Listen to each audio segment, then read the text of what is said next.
இந்த லேப்டாப் பார்த்தீங்கன்னா double side inches ஃபுல்லாகவே டேமேஜ் ஆகி வந்ததுங்க.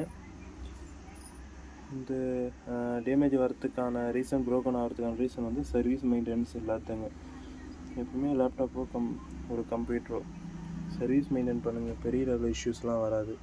இப்போ லாக் எல்லாமே பர்ஃபெக்டாக ஃபிக்ஸ் பண்ணி ரெடி பண்ணிட்டோம். இது பேனல் மேலே இருக்கிற அந்த கிராக் இருக்குது, ஆனாலும் உள்ளே இருக்கிற லாக் வந்து பர்ஃபெக்டாக ரெடி பண்ணிகிட்டு இருக்கோங்க. இனிமேல் நல்லா லைஃப் வரும். சர்வீஸ் மெயின்டைன் பண்ணிங்கனால இந்த மாதிரி இஷ்யூஸ் வராது. இப்போ இதை கூட வந்து இந்த மேலே இருக்கிற பேனல் மட்டும் மாற்றினோம்னா இந்த லுக் வைஸ் நல்லாயிருக்கும். அப்படின்னா ஸ்டிக்கரிங் பண்ணலாம் பண்ணிக்கலாம். ஏன்னா ஜஸ்ட்டு இது கவர் தான், சுற்றி டிஸ்பிளே சுற்றி வர கவர் தான். மற்றபடி உள்ளே இருக்கிற லாக் பர்ஃபெக்டாக இருக்குங்க. இது ரெடி ஆகிடுச்சு. இது போல் உங்களோட லேப்டாப் ஏதாவது பேனல் இன்ச்சஸ் ஏன்னா ப்ரோக்கன், ஏதாவது சர்வீஸ் பண்ண வேண்டியதுக்கு சரி பண்ண வேண்டியது இருக்குன்னா நம்ம ஷாப்புக்கு கொண்டு வாங்க. நம்ம ஷாப் மகி கம்ப்யூட்டர்ஸ் திருப்பத்தூரில் இருக்குங்க.